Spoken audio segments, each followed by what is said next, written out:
Karine Le Marchand, l'une des MC féminines les plus célèbres de France, a fait sensation dans la presse et les fans en annonçant qu'elle s'apprêtait à épouser Philippe.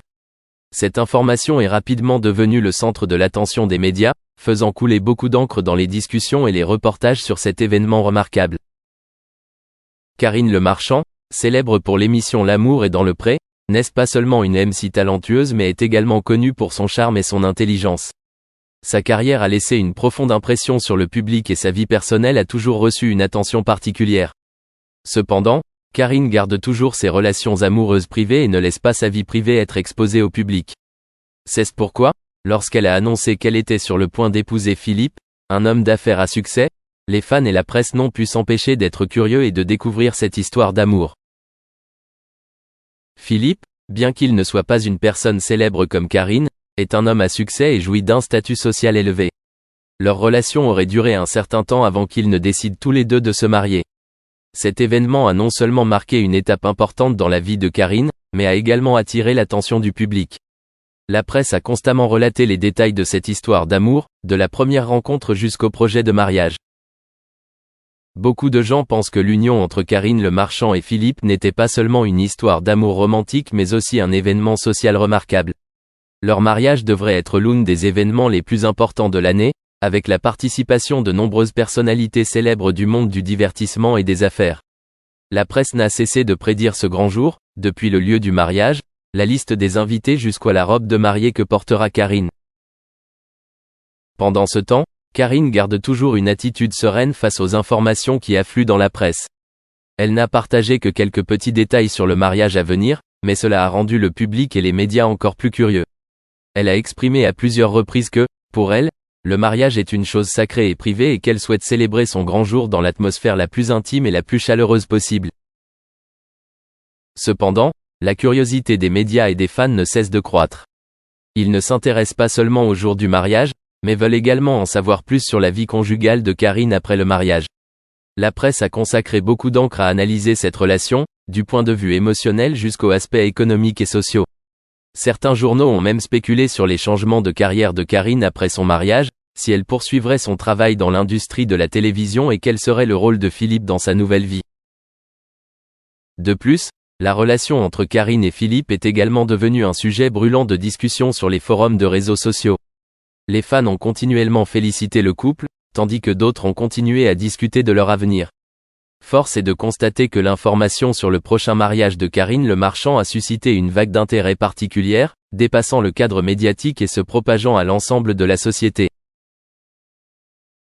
Même si la vie personnelle de Karine est toujours un sujet d'intérêt pour le public, avec cet événement important, elle et Philippe sont véritablement devenus le centre de toutes les attentions. Tous deux sont des personnes qui réussissent et occupent des positions dans la société, et leur union n'est pas seulement un lien entre deux âmes mais aussi un événement attendu dans le monde du divertissement et des affaires. Avec toute l'attention que leur accordent les médias et le public, le mariage de Karine Le Marchand et Philippe fera certainement partie des événements à ne pas manquer dans un futur proche. Au fil de nombreuses saisons de diffusion, Karine est non seulement une animatrice mais également perçue comme une accompagnatrice et une conseillère psychologique auprès des candidats. Cependant, pour la saison 2024, Karine a pris la décision surprenante d'enfreindre les règles pour les concurrents, afin d'éviter que la saison ne tourne au désastre. Au fil des années, L'amour est dans le pré a apporté de nombreuses belles histoires d'amour, de nombreux mariages et même des bébés. Le programme est devenu un lieu de rencontre, mettant en relation des agriculteurs solitaires avec des partenaires de vie potentiels, créant ainsi des relations sincères et profondes. Cependant, toutes les saisons ne se déroulent pas sans heurts. Il y a des saisons où la série est confrontée à des tensions, des conflits entre concurrents et même à la rupture de relations apparemment prometteuses. Forte de plusieurs années d'expérience dans l'industrie du divertissement et d'une profonde compréhension de la psychologie humaine, Karine a vu les signes qui pourraient conduire à une saison pleine de désastres. En particulier, lors de la saison 2024, l'apparition d'un certain nombre de candidats aux personnalités fortes et féroces et aux conflits potentiels l'a inquiétée. Afin de prévenir d'éventuels ennuis et de protéger la réputation du programme, Karine a décidé d'intervenir plus tôt que d'habitude. Dans le passé, Karine laissait souvent les candidats s'exprimer librement et développer des relations de la manière la plus naturelle possible. Elle croit que seules les relations fondées sur la liberté et la sincérité peuvent durer longtemps. Cependant, pour la saison 2024, Karine a changé son approche. Elle a décidé d'intervenir plus directement dans le processus de connaissance et de développement émotionnel des candidats. Cela se reflète dans le fait qu'elle tient régulièrement des conversations privées avec chaque candidat, les aidant à mieux se comprendre eux-mêmes et leurs partenaires, et leur fournissant des conseils spécifiques sur la manière de se comporter dans une relation. De plus, Karine a également décidé de modifier certaines règles du programme. Elle a demandé aux organisateurs d'augmenter les activités de groupe pour aider les candidats à mieux se comprendre et se soutenir mutuellement.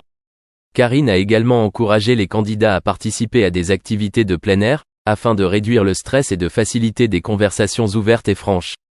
Grâce à cela, elle espère que les candidats pourront mieux se comprendre, évitant ainsi des malentendus inutiles.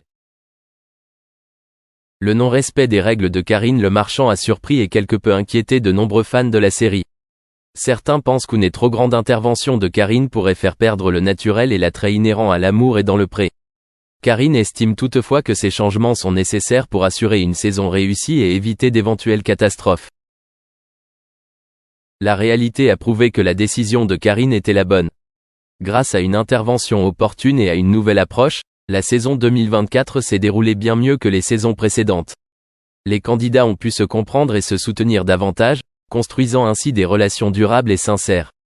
Les conflits ne sont plus un problème aussi grave qu'avant, mais des histoires d'amour émotionnel et des fins heureuses. Ainsi, la saison 2024 de L'amour est dans le pré a enregistré le plus grand nombre de couples réussis jamais enregistrés, une fière réussite qu'on ne peut qu'attribuer à Karine Le Marchand. Sa rupture a non seulement sauvé la série du risque de devenir une saison désastreuse, mais a également amené L'amour est dans le pré à un nouveau niveau, où l'amour et la sincérité sont plus que jamais à l'honneur. Avec le recul sur sa décision, Karine Le Marchand ne regrette rien.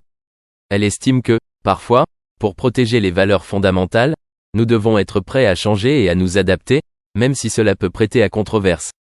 Et avec ce qu'elle a accompli, Karine a prouvé qu'il était nécessaire et méritoire d'enfreindre les règles.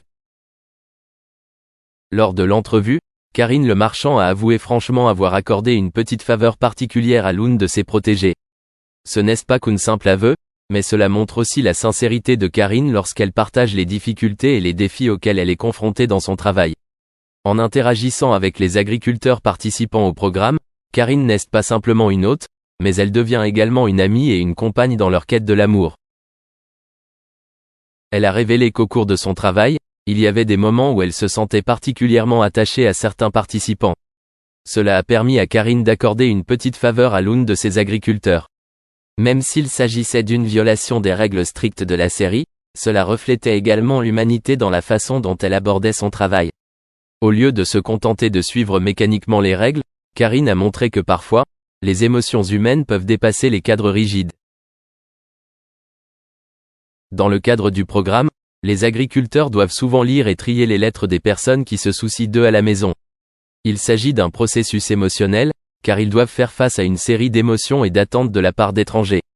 Karine Le Marchand avait pour mission de les accompagner dans cette démarche, mais elle a toujours gardé une certaine distance pour ne pas influencer leurs décisions. Cependant, dans ce cas, Karine a décidé d'intervenir un peu, violant légèrement les règles établies. La confession de Karine met non seulement en valeur son authenticité et son honnêteté, mais permet également au public de se sentir plus proche d'elle. Cela montre également que même les personnes les plus professionnelles, avec les règles les plus strictes, peuvent se laisser emporter par de réelles émotions au cours du processus de travail. Karine a prouvé que, même si elle est une hôte expérimentée et professionnelle, elle reste un être humain avec un cœur qui sonne. Ils ont affronté les tempêtes ensemble, honorant leurs vœux dans la santé et la maladie. Survivant à des batailles sur plusieurs fronts, les Eston ont triomphé en tant que survivants du cancer. Lydia Clark a surmonté un cancer du sein, et Eston a affronté un cancer de la prostate. Des interventions médicales opportunes ont ouvert la voie à leur victoire sur cette redoutable maladie. Cependant, Eston a affronté un autre adversaire redoutable. Reconnaissant sa lutte contre l'alcoolisme, Eston est courageusement entré en cure de désintoxication. Bien qu'il n'ait pas atteint un point d'impair évident, il a reconnu la menace imminente de l'addiction et a cherché activement de l'aide. La question intrigante se pose, son dépendance à l'alcool a-t-elle influencé son discours mémorable à la convention de la National Rifle Association ? En 2000, Avant de divulguer publiquement son parcours de réadaptation, Heston est monté sur scène en tant que conférencier lors de la convention annuelle de la National Rifle Association. Brandissant de manière emblématique un fusil au-dessus de sa tête, il a proclamé avec défiance qu'Al Gore, alors candidat à la présidence, devrait lui arracher l'arme de ses mains froides et mortes. Ignorant les implications futures, ce discours allait définir la dernière partie de sa vie. L'intersection de Heston et de Michael Moore lors du tournage de Bowling for Columbine a conduit à une entrevue controversée. Moore a remis en question le soutien inébranlable de Heston au deuxième amendement à la suite d'une fusillade dans une école. Confirmant sa position, Heston a suggéré que de tels incidents pourraient être plus répandus aux États-Unis en raison d'une ethnicité mixte ou de facteurs historiques. L'interview s'est interrompue brusquement, Heston s'excusant avant sa conclusion, ce qui a suscité des critiques et des débats sur sa nature. Peu de temps après l'interview, Heston a révélé qu'il était atteint de la maladie d'Alzheimer à travers un message enregistré. Lorsque Bowling for Columbine a été présenté en première en 2002, des débats ont eu lieu concernant la décision de Moore de conserver l'interview, étant donné l'état mental de Heston à l'époque. Kirk Douglas, un ami proche avec des opinions politiques différentes, a exprimé son mécontentement, déclarant une position impardonnable contre Moore. Dans le vaste paysage de la prolifique carrière de Heston, les collaborations avec divers individus étaient inévitables, et toutes les relations n'étaient pas harmonieuses. Bien que Heston préférait généralement la solitude, il entretenait des relations civiles avec la plupart de ses partenaires à l'écran. Cependant, il a ouvertement admis un manque de chimie avec Sophia Loren, critiquant ce qu'il percevait comme un accent excessif sur la beauté. Ces réflexions franches ont révélé les dynamiques nuancées qui se déroulaient au sein des collaborations à Hollywood. Des sentiments similaires ont été partagés par Heston envers Ava Gardner, qui, malheureusement, a passé la plupart de leur temps de tournage commun dans un état d'ébriété. Cependant, il y avait un individu en particulier qui a suscité sa colère à un degré plus élevé. Bien que Heston entretienne généralement des relations harmonieuses avec ses réalisateurs, une exception a particulièrement marqué.